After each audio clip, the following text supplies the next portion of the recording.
Good evening. I'm Tiziana Tedesco, and on behalf of the Italian Chamber of Commerce of Ontario and of Corrado Paina, our Executive Director, who is connected with us tonight, I welcome you to our Tutti a Tavola cooking classes for the month of May.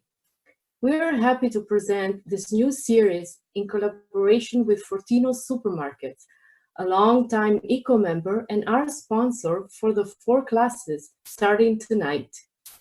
Fortino Supermarkets share with us the concept of healthy eating and eating well made easy, which allows us to combine the ingredients of traditional cuisine with the locally grown excellencies of our territory, from the farm to the table.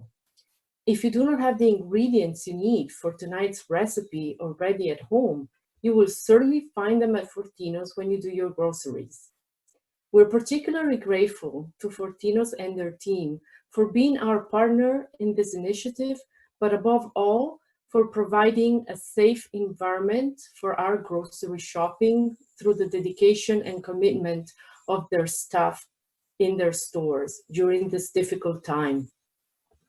Tonight, our chef Roberto Fracchioni, professor at the School of Culinary Arts of Centennial College of Toronto, a food consultant and a brand ambassador for Prosciutto di Parma, will show us how to prepare the Torta della Nonna, a delicious dessert that is perfect for this weekend's Mother's Day.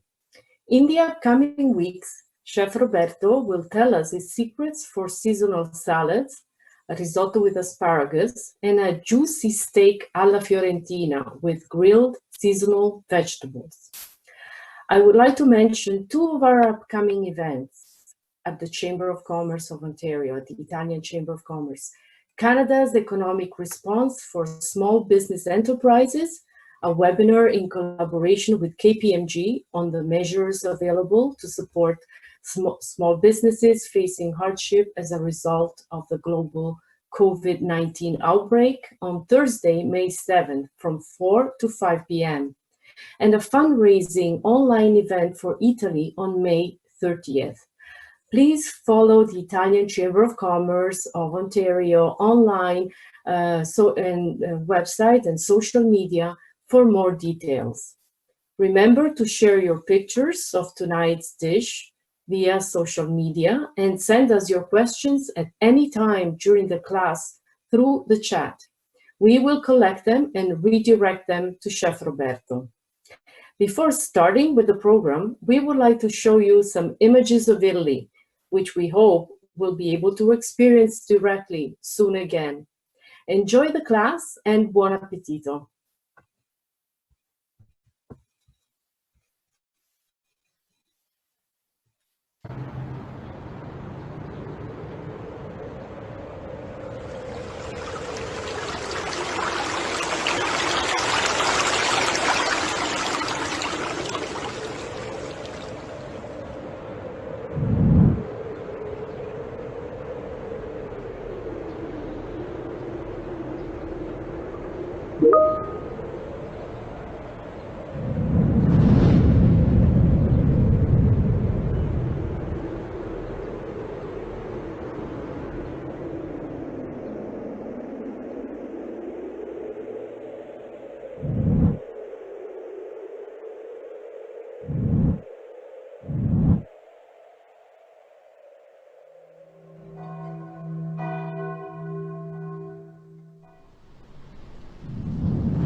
Okay.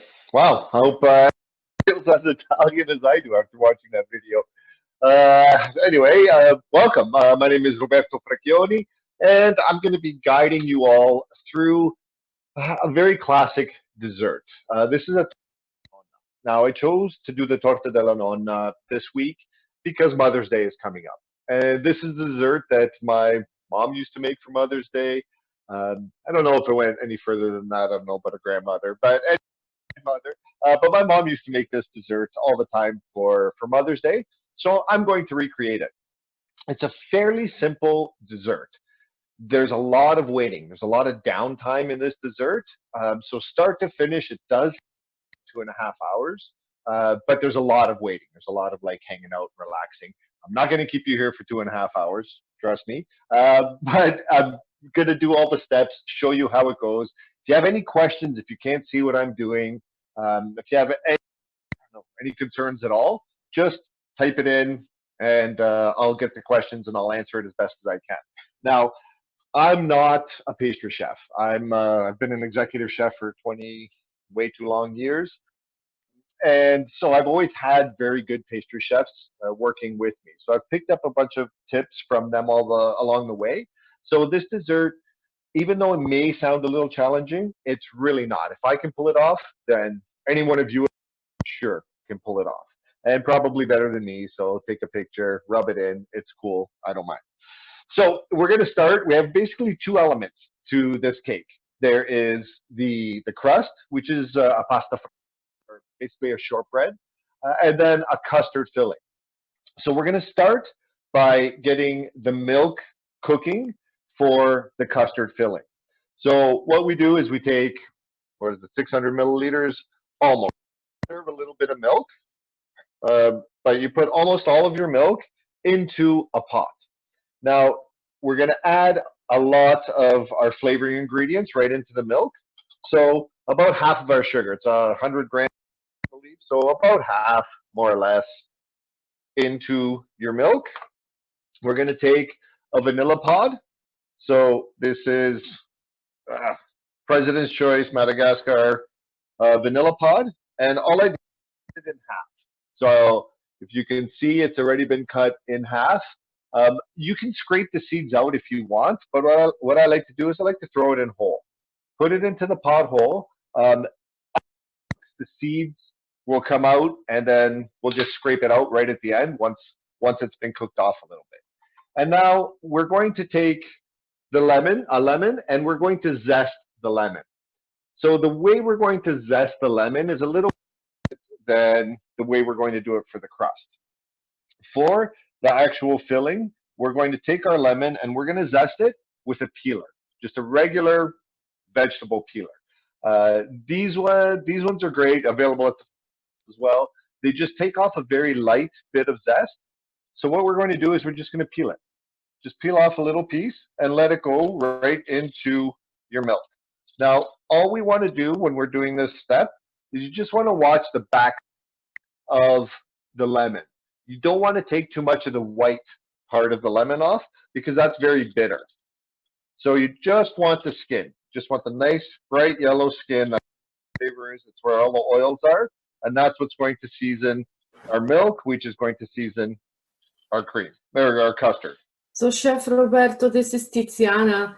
Hi. I just wanted to ask you a question with regards to the name of this dessert, Torta della Nonna. Why this name? Can you give us a little bit of a background? Yes, I'm going to go throw this on the stove, very low heat, and then I'll explain it. Number two, we'll see it a bit later when it's cooking. Thank you. So the idea, the name Torta della Nonna, it's not hugely clear where it came from, but this is not a very recipe. It hasn't been around for hundreds of years like a lot of other Italian recipes. This is something that is from about the mid-1900s, like 1950, 1954. It was in San Lorenzo, in Florence, and a chef named Guido Samorini, what's his name? Guido Samorini.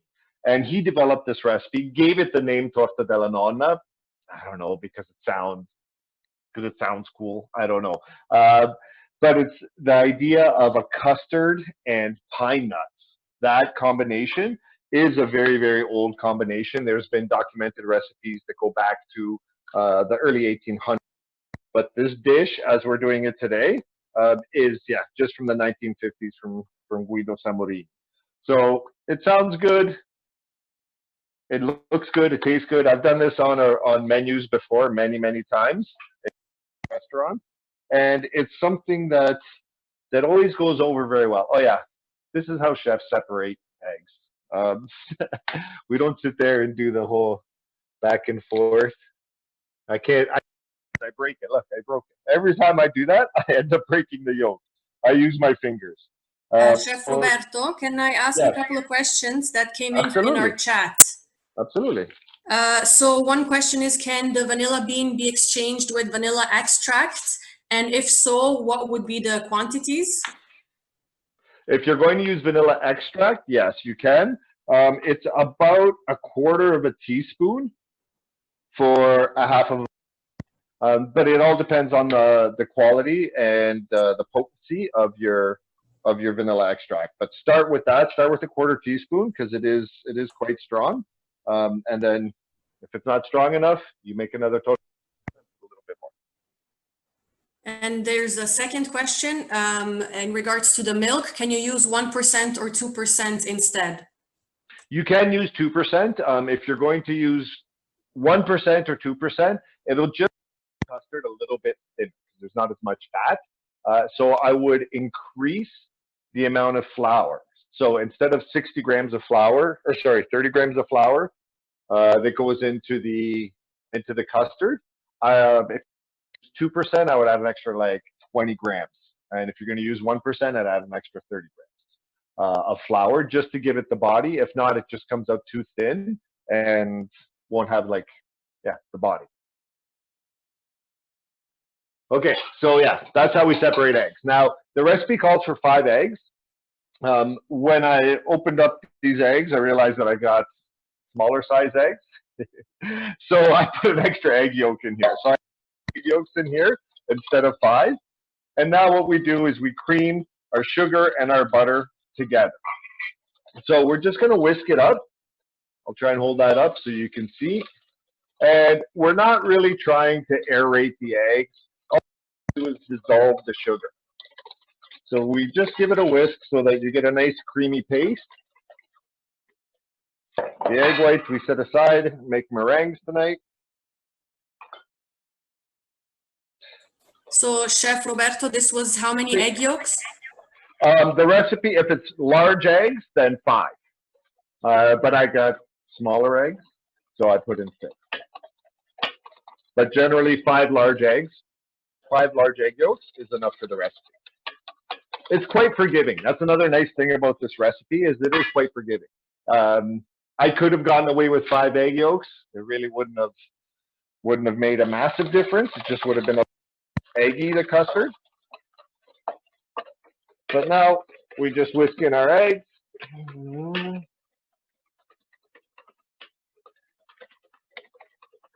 Okay, that's about right. We have our flour, and we slowly incorporate our flour. So you can, if you want, take a sieve and kind of shake the flour into the eggs. But as long as you don't dump the whole thing in, it's okay. Just pouring it in. Sorry? Sorry. What type of flour are you using? So I'm using double O flour. So the Vita Sana. I went in and they have a gajillion different varieties of double O flour. So I chose the Vita Sana because I've used it before and it's a great quality. Always with all these recipes, Italian recipes, almost always double O flour. And I could rant about double O flour. Sorry, Robert, can you use all-purpose flour? You can use all-purpose flour. The difference, you use all-purpose flour, all-purpose flour has more protein, which means it has more gluten, which means it's a little bit tougher. So with double O flour, you'll get a softer shell crust. With all-purpose, it'll absolutely work. There's no problems with using it. but it'll just have a bit more of a crunch to it. Some people prefer that. And when I make, sometimes I've made these tarts, instead of a very shallow mold, I'll do a deep sort of mold. When I do the deeper molds, I always use all-purpose instead of double low, because the flour makes the dough a lot stronger, makes it a lot more firmer, so it can hold back the custard a little bit more. So we just give this a little whisk, and then we take our milk, and my measuring cup is only 500 milliliters, so I've had to use Mason. This is COVID cooking. Honestly, guys, we're at home. I don't have all the luxuries of a giant restaurant, so I'm using what I have. Don't be afraid to do that too. If you don't have double O flour, use all-purpose. If you don't have, I don't know, butter or unsalted butter, use a little bit of salted butter. Not gonna ruin anything. Feel free. If you don't have pine nuts, this recipe relies very heavily on pine nuts. Use pistachios, use almonds, use macadamia nuts, use whatever you want. It's not going to ruin anything. It's the state that we're in now is that we have a decision. We can either spend our days on the couch or we can spend our days in the kitchen. And if you're in the kitchen, it should be fun. If you don't have the exact recipes, the exact ingredients for the recipes, just make it up, wing it. And Chef Roberto, do you have a nut-free option? A nut-free option? Yes, you don't put nuts on. You could use coconuts. Like a coconut flake works well. There's something I'm gonna talk about it a little later when we get to the dough. But there's a great way to repurpose all the scrap, the pasta frolla, and you can use that as a topping. So when we're done, this is what our eggs look like. I don't know if you can see, but it's kind of creamy, kind of runny. Oh yeah, there's a lot of light in here. So there. That's all Chef done. Roberto, sorry to interrupt you. We have a lot of questions in regards to the flour. Okay. So some are asking if you can use cake or pastry flour, or if you can use almond flour. And then we also have a question just asking if you can be a little more specific about the double O flour, because there's different types of double O flour, some for pizza, some for desserts, etc. Okay, so I'll break it for you. Flour is when it comes to white flour anyway, it's all about the protein. It's all about the amount of protein that's in the flour. The amount of protein is determined by the milling process. So if you mill just the endosperm, the tiny little piece inside the grain of wheat, then you get very, very low protein. If you grind the whole kernel of wheat, then you get very high protein. All the different flours are in between that spectrum. So pastry flour or cake flour has between 6 and 8% protein. The lower the protein, the softer your dough will be. Double O flour is about 8 to 10% protein. And then you have your all-purpose, which is 10 to 14.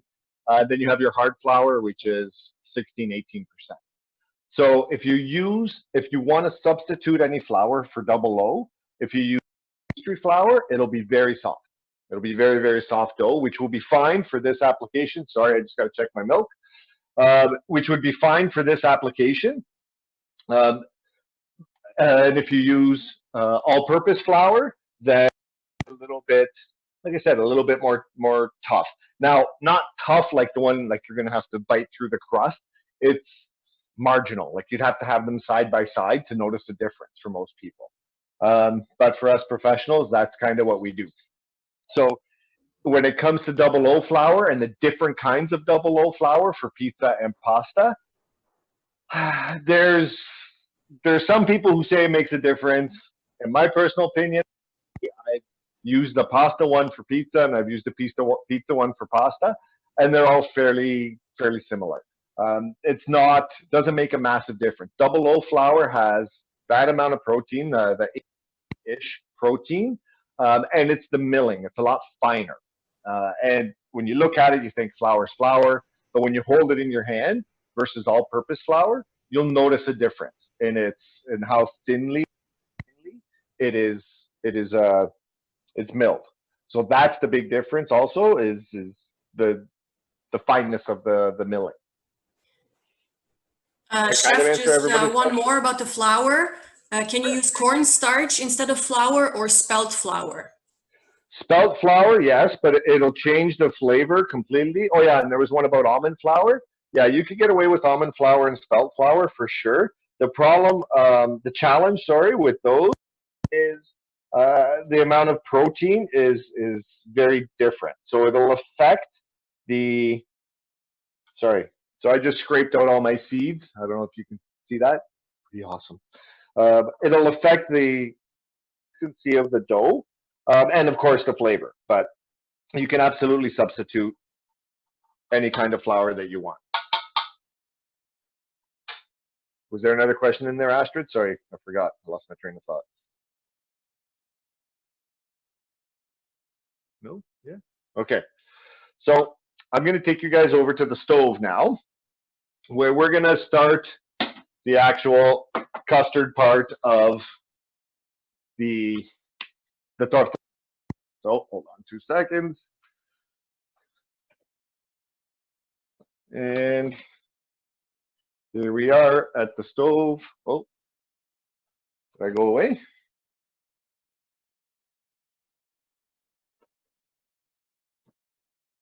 Okay. So I hope everybody can see.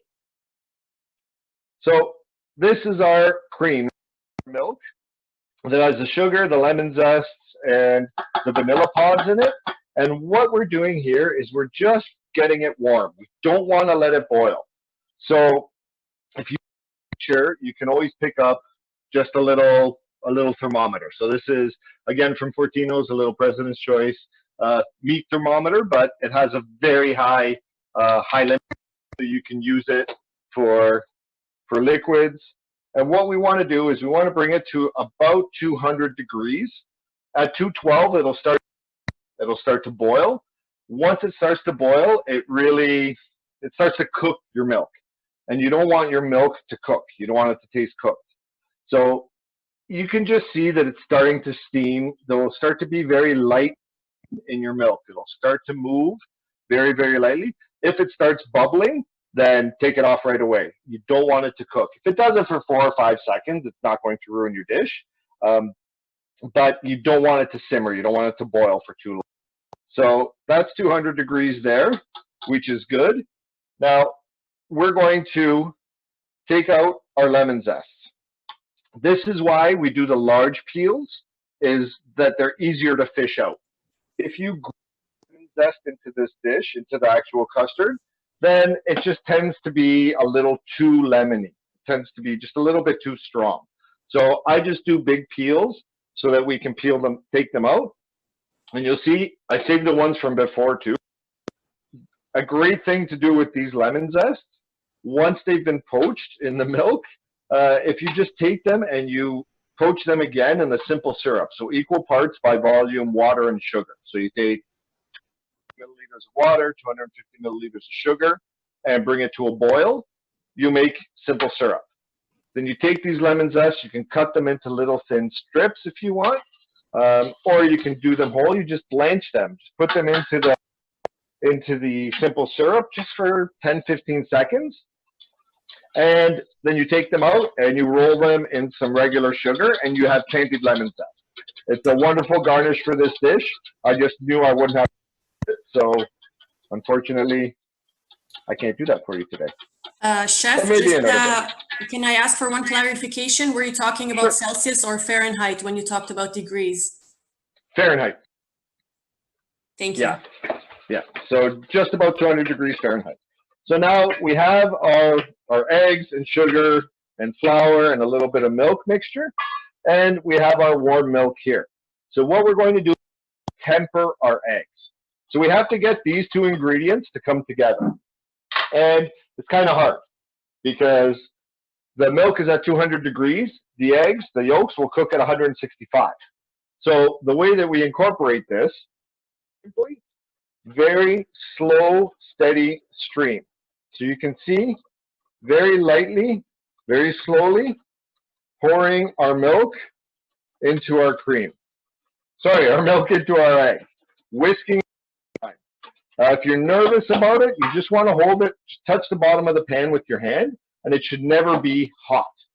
If it's too warm to touch with your hand, then it's too warm, and what will happen is you'll just make scrambled eggs. They'll be scrambled eggs, but they'll be scrambled eggs, and that's not what we want. So what we do is pour our milk in, and this slowly starts the cooking process of the eggs. So the eggs are slowly cooking as we're doing this. And there's two ways of doing this. One, you put it all in, and then you put it back into the pot. But generally what we do is we'll do half of the milk goes into our eggs, and then we incorporate the eggs back into the milk. And just whisking the whole time. Now, this is a very forgiving recipe because with the flour in the filling and the flour in the eggs, that helps prevent the eggs from splitting, helps prevent it from becoming, like I said, scrambled eggs. It also helps the deflation. You'll see when we cook this that because there's so many eggs in here, it will puff up. And if we don't have any flour in there, as soon as you take it out of the oven, it'll deflate and it'll be all flat and not look very pretty. So a little bit of flour helps thicken the custard, but it also helps, you know, a little bit of body to your custard. So now we're just going to cook our eggs. So now we want to cook our eggs. We didn't want to do it before, but now we want to cook them nice and slowly. So I'm kind of pushing it. I'm on number 2.5 on my stove. But you just want a fairly light heat. You don't want it too hot at all because, again, if this comes to a boil, especially if it's too quickly, then it'll curdle your eggs. It'll cook your eggs, and you'll get scrambled eggs. So I don't know if you can see this, but it's getting very thick very quick.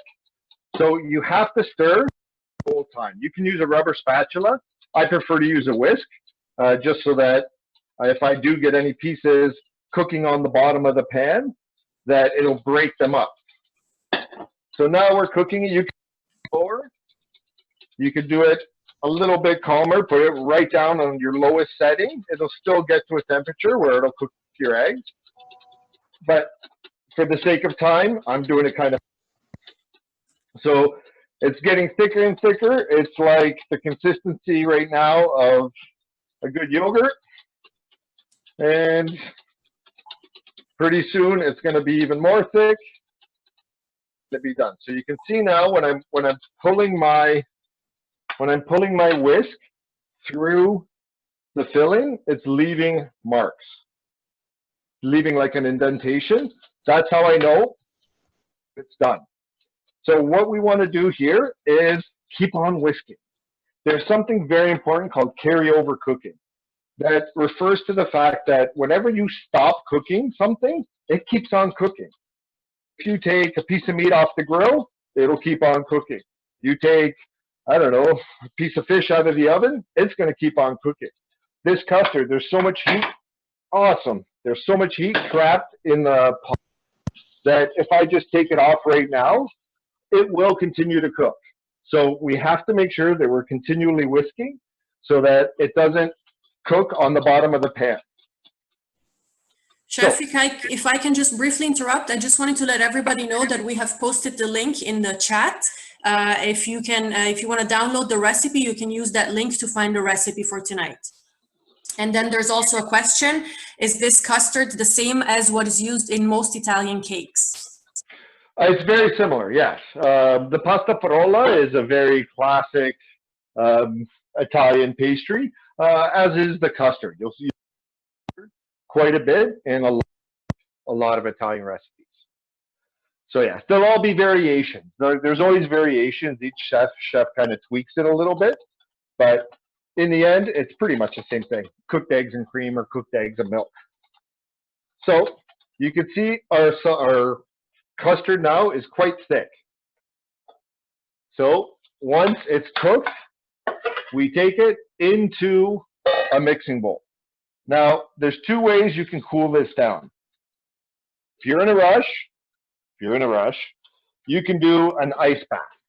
So an ice bath means that you take your bowl and you add another bowl that's slightly larger, and you put ice and water into the larger bowl, and then you just drop the smaller bowl with your product into the ice water and stir it around, and it'll cool down very quickly. Like I said with Chef Roberto, dessert, yes. One of our participants is saying that the custard is not getting thick. What should they do? Keep cooking it. If you're, oh, there's people cooking along? Yes. Awesome. Okay, if it's not thickening, just let it cook. The eggs eventually will do its job. It all depends on the temperature that you have your oven set at. So as I said, I was kind of moving because it's a lot to get through in an hour. But if you keep it nice and low, it'll cook. The one I made this morning, I did it a lot slower, and it took me about 20 minutes as opposed to the 5 that it took me right now. So just give it time, be patient. A lot of times in the kitchen, if something's not working out, you have to really dig deep and get some patience. So if you're working in a kitchen at home, just make sure you have a glass of wine. Make sure you have some friends, whoever it is with you, and just relax and enjoy your time in the kitchen. So same thing there. Just take your time, deep breath, sip of wine. It'll thicken up. Trust me. Okay, so we're going to let this cool. I'm not going to do the ice bath method. I'm just going to let it hang out on the counter and let it come down to room temperature naturally. Once it's at room temperature, you can put it in your fridge because you do want it when you go to assemble the actual torta. If you take this and I put that in my fridge, it's going to raise the temperature of my fridge probably 15 to 20 degrees. So that's not good for everything else that's in the fridge. So let it cool down to room temperature before you fire it in your fridge. So that's the filling. Easy. One more question about the filling, sure. Chef. Sorry to interrupt Sure. you. The question is, can you use vanilla pudding and flour? You could. Yeah, I guess you could. Yeah, I never thought of that. I mean, in the end, it's basically what it is. I've never cooked pudding before because this does go in the oven and some more. It'd be a good experiment. Whoever's doing that, try that and then send me a picture. I want to see how it turned out. That's a good question. I've never tried it before. In theory, it works. So yeah, give it a dance. Could be a very quick if it does work. Okay, so now we're going to do the pasta frolla. This is honestly one of my favorite things to do in the kitchen. I don't know why. It's this weird thing. So diced butter. Nice dices of butter. So very small little chunks of butter. And our flour, we put them in, and your butter needs to be cold. Okay, don't let it sit at room temperature for too long, because what we're going to do now is we're just going to break up all the pieces of the butter into the flour, to incorporate it into the flour. So basically, you just take a piece of butter like that, and you squish it with your fingers. Just keep doing that until all the butter gets sort of ground up and mixed in with your flour. And honestly, I don't know why, this is one of my favorite things to do. Absolutely one of my favorite things to do. Something, it just feels so cool. Something that my mom probably would have yelled at me for when I was a kid. Yes.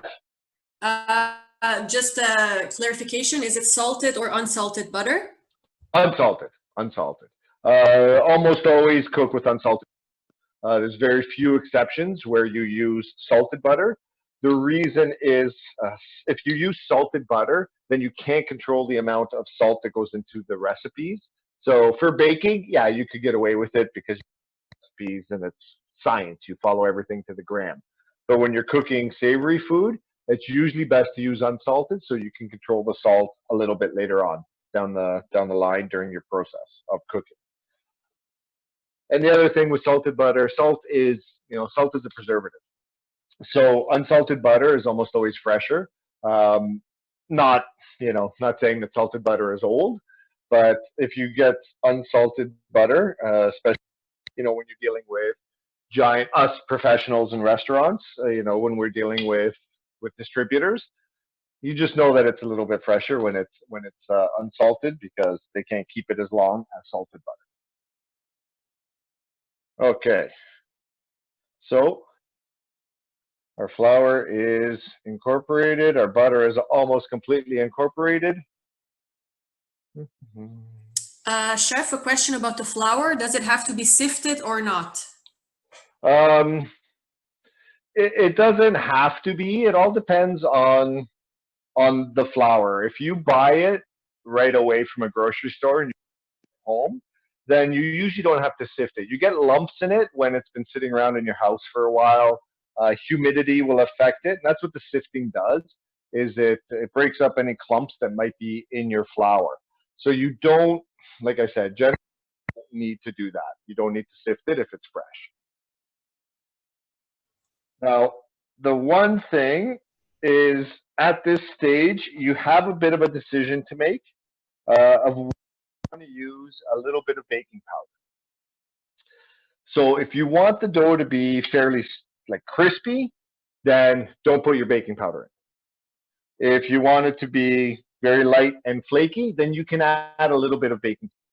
So if you're going to add baking powder for this amount, what did I put in?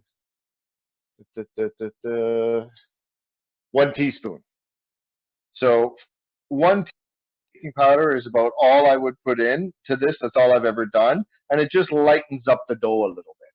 So if you're going to use all-purpose flour because that's all you have, but you want the dough to be thin, throw a little baking powder in there. Not gonna kill it.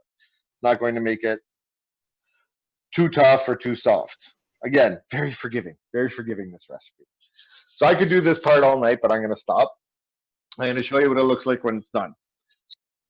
Little grains, you'll still get these little flakes of butter coated in the flour, and that's all you want. You don't want to mix it too much. Again, even though it is fairly soft flour, we don't want to agitate the glutens too much. We don't want to make it too tough. So now we add our other ingredients. Chef? Yes. Just a quick question before you do that. Can you do this with the flour and butter in a food processor? I've never tried it in the food processor. I know a lot of people do.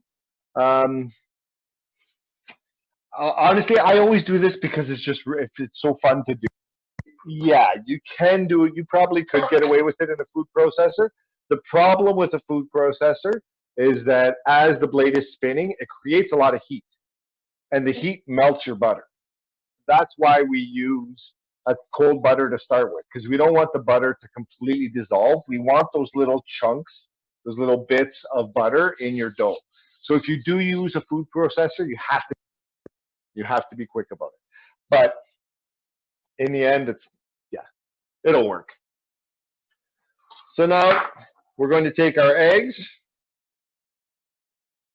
and going to put them into a bowl. We're going to cream our sugar in with our eggs, and then Chef, sorry, you added the sugar just now, correct? Not in the flour before. There's many ways in which you can do it. So when you do it this way, where you cream your sugar and your eggs together, or you incorporate it into your dough, you end up with like a little bit softer dough. And that's kind of what I'm going for with this whole recipe, is I like having soft dough. But you can also put the sugar right into your flour and mix it all in together after. So if you want to do it this way, it takes a little bit of time. It's kind of a pain because this happens. Your whisk is full of sugar. But it only takes a second to get them all creamed together. Then our lemon zest goes in. So this is the zest of 1 lemon, and this is zested with a microplane. So zested with one of these bad boys. So this is generally how we zest lemons. Just, you take this, it's a great, and you just rub your lemon on top of it, and you get a nice fine zesting of the lemon zest. So once this is together, we mix all of our dough together, and when you start doing it, it doesn't seem like there's enough moisture. It seems like it's never going to come together as a dough, but it will. It just takes a little bit of time. Once you start breaking it, doing the same thing, just sort of rubbing the flour and the butter and the lemon zest. Start rubbing it all together. It'll break down. It'll incorporate the flour, and you'll get a nice soft dough. And you can see that even after a few seconds, when you push it together. So as you're working it with your hands, you end up melting the butter a little bit. Again, that's why we start with cold butter. During the process of all this, it will melt a little bit. You don't want it to melt completely, but you want a bit. So our eggs are in here. We take it and we make a nice little dough. So you can knead this if you want for minutes. You don't want to knead it too much. If you knead it too much, then again, it gets very, very tough. And I almost always knead my doughs in a bowl. And the reason is I just don't like cleaning dust off of nook and cranny of my counter and the floor and absolutely everywhere. It happens anyway when you're baking, but I try to minimize it as much as I can. So once our dough comes together, we need to rest. So we have a nice little bowl, a nice little ball of dough. We take this and we just let it rest. Needs to rest for about an hour. So you can do this and let it rest for a good long time, or you can do your custard and let it rest, whatever it is. The fact is, like I said, there's going to be a lot of standing around. It's going to be a lot of waiting. So fortunately, I'm not going to make it. I'm just going to take my dough. As it sits and as it rests, you'll notice that it will get more moist. It definitely will get more moist. Whoever was cooking the custard, is it thick yet? While we wait for the answer, I have a question for you. Can you Sure. prepare the dough and the custard ahead of time and make the torta della nonna the next day? Absolutely. 100%. The custard is trying to do ahead of time. The dough is a little bit more tricky, and I'll explain why. When you rest your dough, you can't rest it at room temperature. Rest in the fridge. The problem is when you put it into the fridge, it gets hard because there's a lot of butter in there. Then when you take it out of the fridge and you go to roll it out, it doesn't work. It just crumbles and turns into a big disaster. So you have two options. Either make your dough ahead of time, let it rest in the fridge overnight, and take it out. Give it a good hour and a half before you start rolling it out, or first. Then put it in the fridge and let it rest rolled out. That's the choice that you have to make. But if you're going to make the custard and you're going to make the dough, put it together, bake it. Really, I mean, that's the easiest part, is doing the assembly. And then once the cake is made, as long as you keep it in an airtight container, it's good for days. It's good for days. So you're better off to do the whole thing the day before, because if you're going through all the effort of making the custard cream, there's only one step left, which is assembly, which I'm going to do right now. So I'm doing this in this little tart mold. So this is a 10-inch pie cake mold with a fluted edge, so a little scalloped edge, and a removable base. You don't have to use this container. You can use anything. You can use, just a regular plate kind of doodad, something like this. You can use something like this, which is just scalloped on the top, but the inside is completely smooth. You can use an aluminum pie plate, anything at all. Or if you want, and what I used to do quite a bit in restaurants, is use sort of individual little cups like this. Some people like it. I like it. little pretty little dessert. Some people like a slice of cake. Regardless, you decide. Either way, the one step we want to do is we want to prepare the pan. Doesn't matter what shape it is, doesn't matter what, if it has the scalloped edges or not, but we want to prep the inside of the pan. So all we're doing is taking a little piece of room temperature butter, and we're going to rub the inside of the mold in all the way around, and then rub it right in to those little edges so that you can see there the butter is just sort of hanging out on one side, but you want to make sure that they're all completely covered. Around, get it into all of those cracks. Don't worry if there's a lot on there.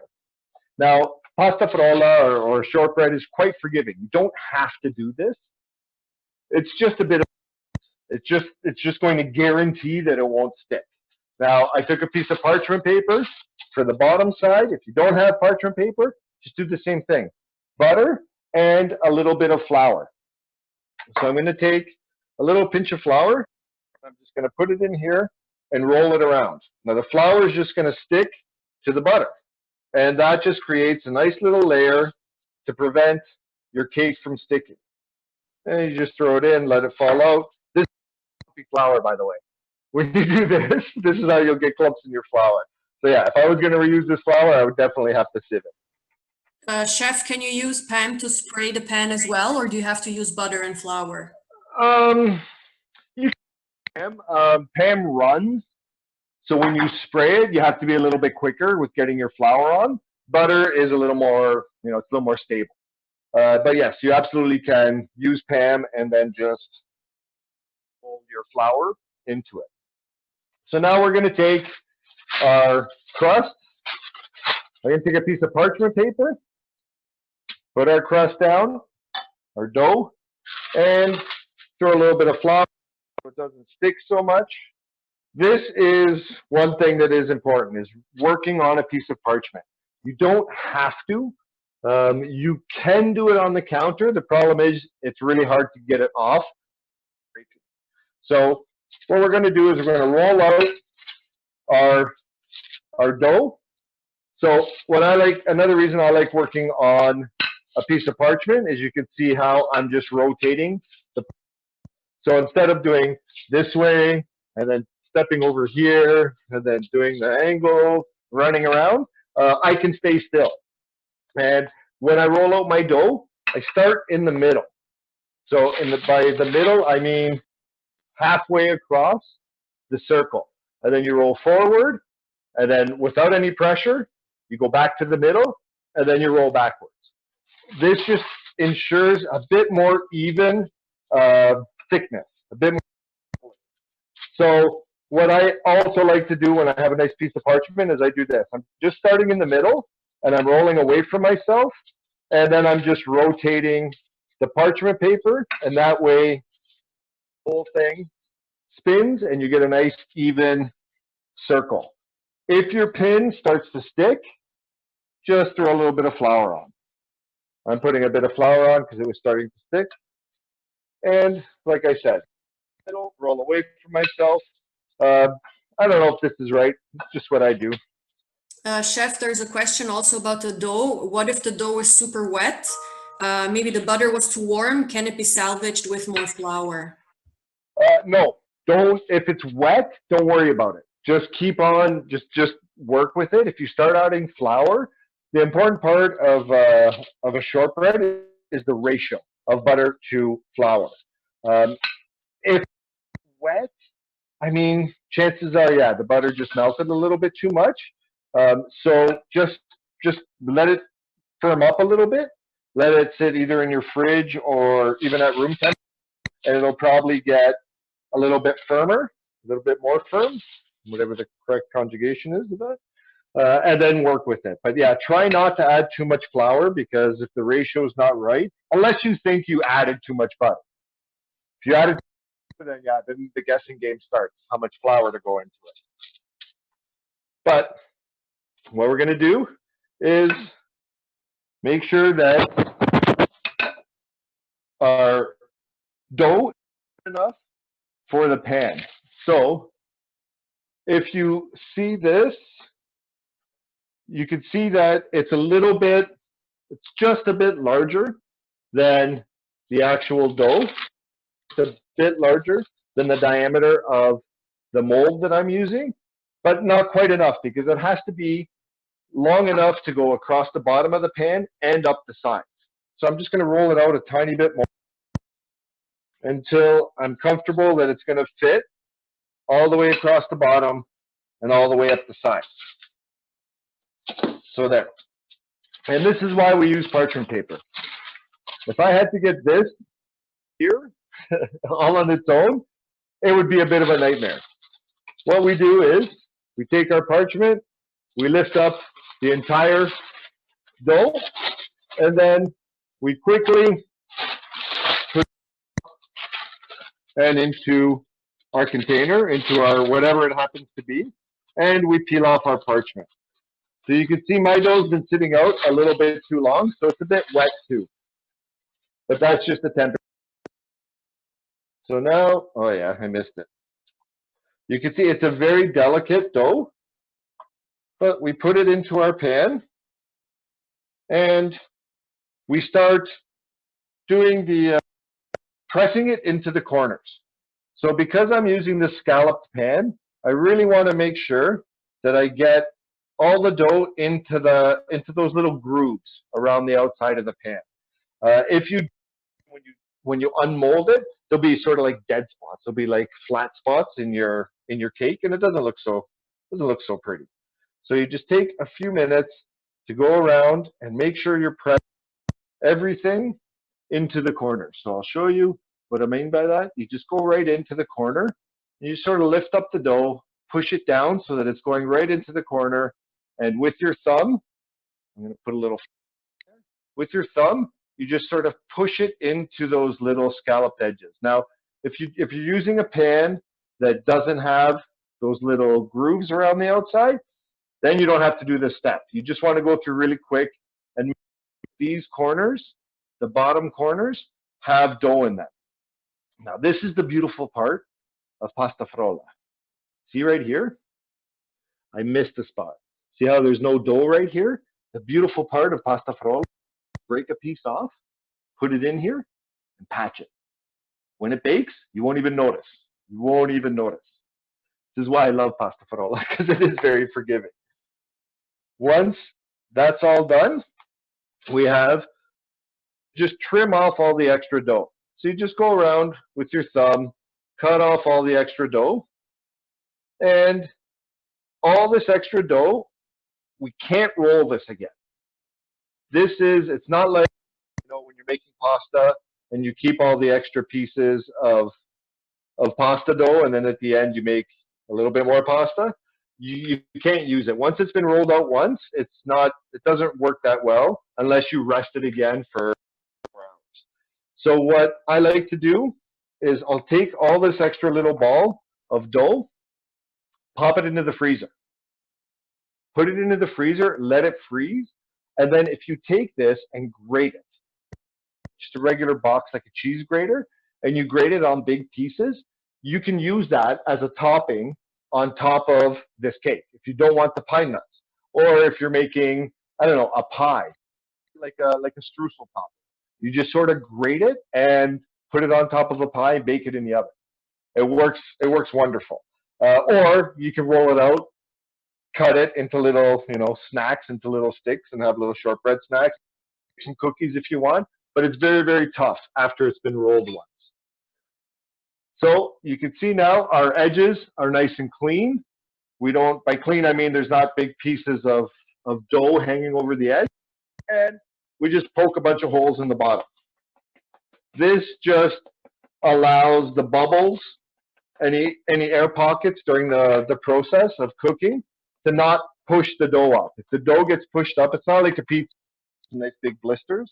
If we get a big bubble underneath, it pushes the custard up, and then you get a big volcano in the middle of your torta, which is not cool. So this is the custard that I had made a little bit earlier, and I just let this cool down at room temperature. It didn't go into the fridge at all. It just sat out at room temperature, and now it's room temperature. So I'm just going to take off, through a piece of plastic wrap on top of it so you don't, and you just peel off your saran wrap. So, Chef, there was actually a question on this. Did you cover it Sure. so that it doesn't develop like a skin on top? Absolutely. So once, you don't want to do it, you want to let it get a little bit cool. So this is the first one I did. Or sorry, the one that I did while you guys were here, and you can see that it's already developing. Oh, the light is brutal here. You can see that it's already developing a little bit of a skin. So what I would do here is I would whisk this just to break up that skin, and then put the saran wrap on top of it. So it's been sitting out about half an hour. That's about how long you need it to sit out. If you put the saran wrap on top right away, it just gets all the heat inside of it, and it acts like the saran wrap acts like a blanket, and it keeps it warm, keeps it hot, and it changes the flavor. It continues to cook. You get that carryover cooking thing happening. So yeah, just let it cool down for hours, then saran wrap, and just leave it out on your counter. Forget about it. If it's going to be overnight, put it in the fridge. But if it's going to be a couple hours, just leave it out on your counter. So like I said, this is the one I had made earlier.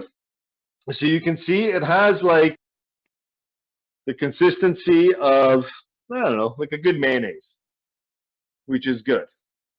We pour this into our shell, and then we have a bit of a decision here. So this recipe that you have, that I've supplied, is enough to do a top piece of dough on your cake.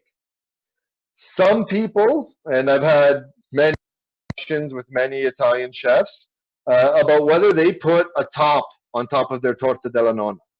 Some people say yes, some people say no. We're a long way from Florence, so we can do whatever the heck we want. Put it on.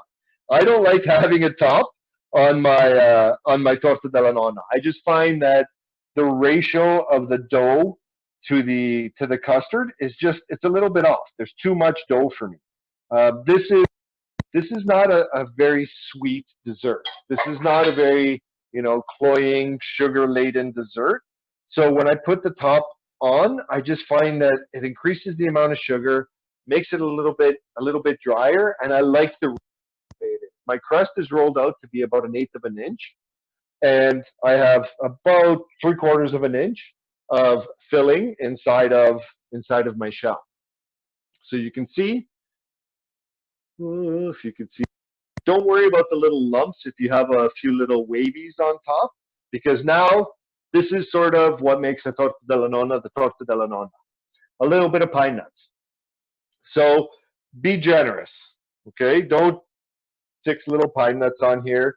It doesn't work if you just throw a few pine nuts on here. You want everybody to get a good mouthful of pine nuts. This is a very, Italian dessert that's not very sweet, and that's the kind of dessert. Probably just because that's what my mom always cooked for me. She never cooked, very sweet desserts. But if you don't put enough pine nuts on here, then it's just like, it's like a lemon square. You might as well go to a bake sale at a church and pick up some lemon. You're eating the same thing. Chef, So, are the pine nuts roasted? No, these are raw because they're going to be going in the oven and they're going to toast in the oven. So if you toast them ahead of time, by the time the is cooked, then yeah, they'll just be burnt and black and nasty on the outside. So we take our torte now, take a baking tray, always cook on a baking tray. In case it comes up and it overflows, you're catching it on your baking tray so you don't make a massive disaster of your oven. And we just pop it into our oven, 350 degrees. With this mold, for about 45 minutes. I start checking after 45 minutes. If you're doing individual little ones like this, they're a little bit quicker. They're about half an hour. If you're using, this is for about 3/4 of an inch of filling. If you go up to about an inch, then your cooking time expands to about an hour. If you're going very deep, but the same diameter, the deeper it is, the more time it takes. So at 45 minutes, just start checking it. And the way to check it is you just take it out and you give it a little shake. Wiggle, it'll wobble a little bit, but as soon as you stop shaking it, it'll just do like 1 or 2 little wobbles and then it'll stop. It's not like a cake where you take a wooden skewer and you stick it in and you take it out. It's by sight that you have to take a look at it. Chef Roberto, just a quick note. What's the diameter of the pan that you used? And should you bake the cake in the middle tray? Yes, middle rack. The one that I have is a 10-inch diameter. And again, it's about 3/4 of an inch of filling inside of it. The pan itself is about 1 inch high, but it's only about 3/4 full. That's 10-inch diameter. It works very well. Question, can you exchange the pine nuts with other nuts? Absolutely, absolutely. If you, like I said earlier, I mean, it's COVID cooking, right? We're not going to run out to the store just to pick up a few pine nuts. Now, having said that, I ran out to Fortino's to buy all the products for this class today. And I have to say, I've been sort of like hunkering down and really kind of working out of my fridge and pantry to make dinner for the family. And I've been trying not to go out too much. But after going to Fortino's, it's like awesome because I never thought I could feel so safe going to a grocery store right now. Like wiping down the carts. You can't just grab a cart in the parking lot and bring it in. You have to get one once you go in after they're wiped down. Someone standing there pumping hand sanitizer on my hand when I walk in. Everyone in their proper PPEs. It's if anyone from Fortino's is watching, thank you for all the work that you're doing, because as a consumer, I don't think I've ever felt so. I never thought I could feel so safe during this crazy time going to a grocery store. So thank you for all the work. Fortino's, it really makes me as a customer feel very safe going out. So yes, use whatever nuts you want. Pine nuts are what make Torta della Nonna, but you can get away with pistachios or almonds, or it'll change the flavor profile, but you just call it, I don't know, Torta della Bisnonna, Torta della mia nonna, Torta della whatever. You just come up with your own name and you created your own dessert and sell it to restaurants. So, like I said, it's about 45 minutes, but I'm not going to make you sit around for 45 minutes. This is what it looks like when it's done. So, I'm going to show you. Whoa. Nice, brown, and crispy kind of pine nuts. You want the pine nuts to pick up some nice color. If they don't have the nice brown crispiness on it, then they just don't taste right. That only comes from hanging out in the oven for a good long time. If your crust is nice and brown, like if you see your crust and it's getting brown, you're afraid it's getting a little bit too brown, and you don't have color on your nuts, what you can always do is take the cake out of the oven, turn your oven on broil, and then just put your cake in the oven underneath the broiler for seconds, like literally seconds. The nuts will go from light brown to dark brown in like 10-15 seconds. So that'll help give it a little bit of color. Now, like I said, you can put a top on here. You can take the recipe that you have makes enough for two shells the same diameter. So you can layer a piece of the pastry on top, the pasta, and then put your nuts on top of the pastry. But like I said, I like if I zoom back, see that color? Like there's no filter on this camera. It's yellow from the eggs. They're good free-range President's Choice eggs from Fortino's. So it gives it that nice yellow color along with the lemon. And to hide that underneath a piece of pastry just seems kind of wrong to me. Whereas if you look at the crust, you can see nice brown crust, nice even, all those little grooves are full. That's kind of what we want. So I'm going to take a second. Sorry for moving the camera. I hope you don't get motion sick doing that. And now we're going to cut it, because this is the true test. When you go to cut it, you'll see if your custard's set up. So this is where we all say a little prayer to think of cakes, whoever that happens to be. Chef, can I ask you a question in the meantime? There's Absolutely. also versions of this cake that have a second layer of pasta frolla on top. Is that the traditional recipe, or is your cake the traditional way of making it? So yeah, that's what I was just talking about. You can do either way. Even though they sort of have traced the origins of this recipe to San Lorenzo restaurant, it's not clear whether it has a pastry top on top. I've had it both ways. I've made it both ways. I enjoy it both ways, but I just think this looks a little prettier. And I like the ratio. I like the fact that more pastry, more pasta frolla than the custard. I like the ratio this way of 3/4 of an inch of the filling to about 1/8 of an inch thick of the dough. You can put a top on, no problem. You can still call it Torta della Nonna either way. But like I said, I like it. Oh, almost forgot. This is the one thing you have to do. Icing sugar. So this is sort of like, I don't know, kind of reminds me about culinary school. And we used to put icing sugar on top of every dessert that we served. But this is very, very traditional way of doing it. So Astrid, as far as answering the question, which way is traditional? I don't know. You have to, I guess you would have to go ask the original chef, if he's still around, which was the original way.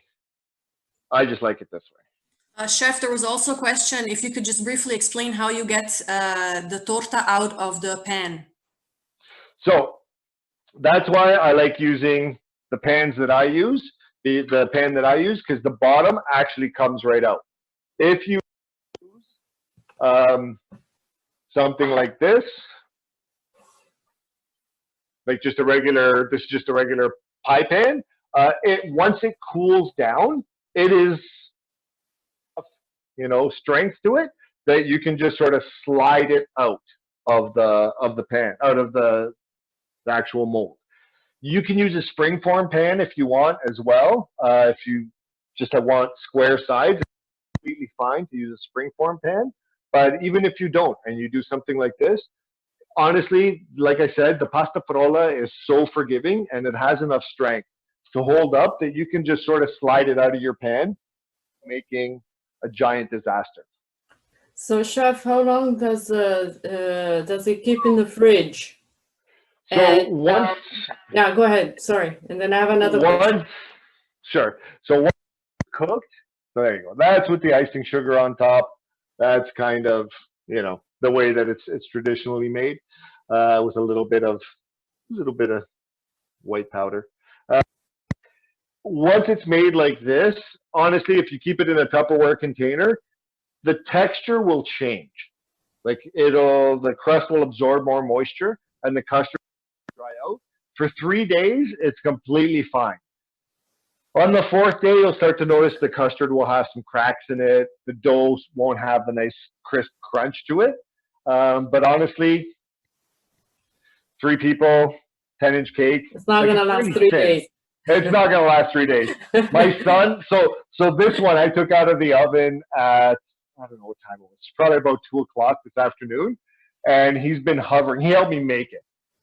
My son was in the kitchen with me this morning helping me make this.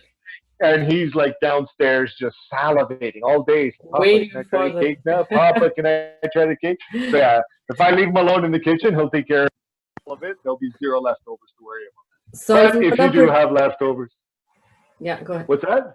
No, I was just saying, so if you want to celebrate Mother's Day, what kind of wine would you suggest to pair with it? To pair with this?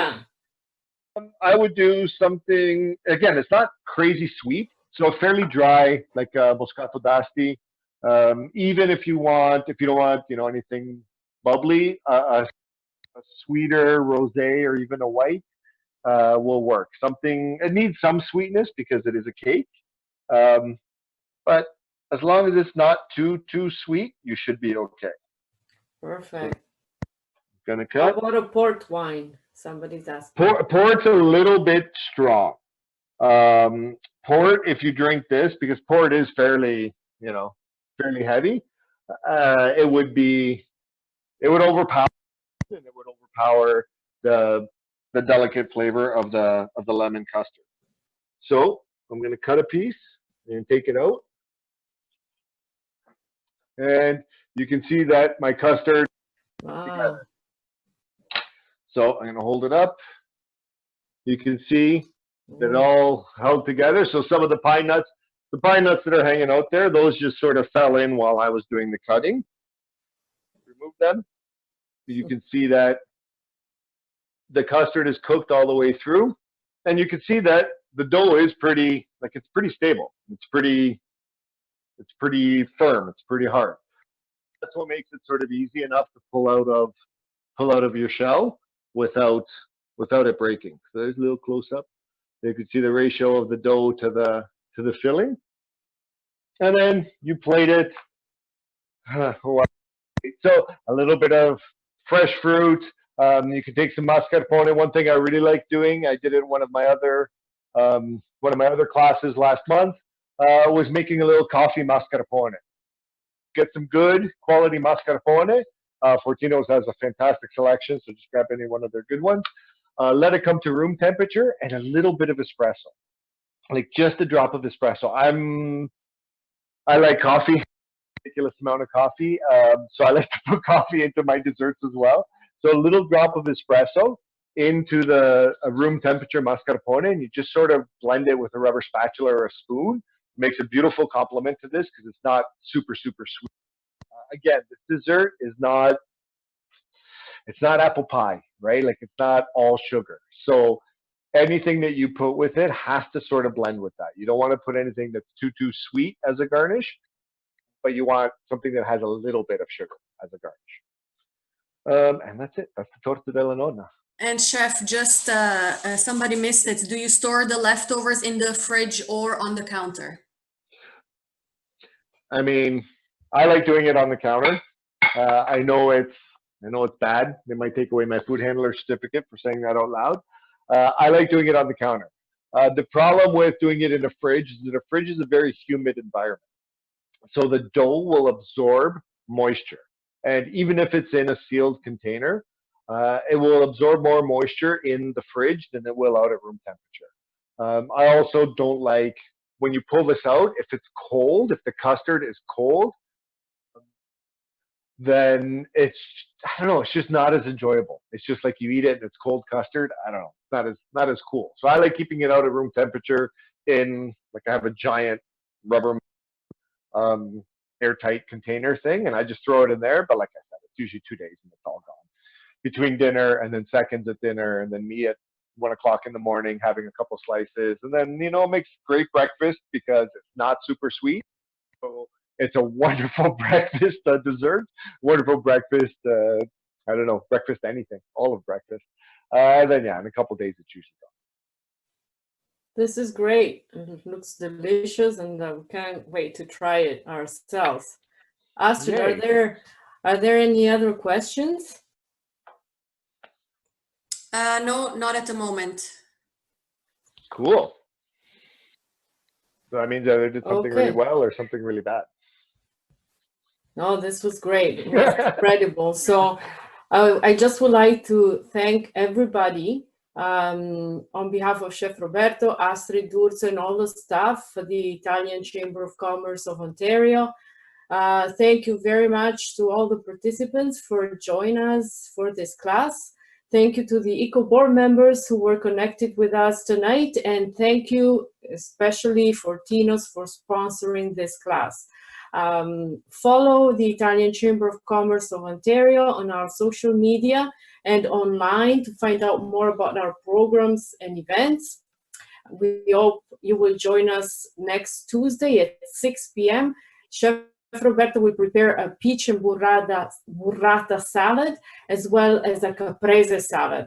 Have a good evening. Thank you so much, Chef Roberto. A big applause to you, and look forward to the next cooking class on Tuesday. Thank you. Thank you very much. Thank you all. Thank you.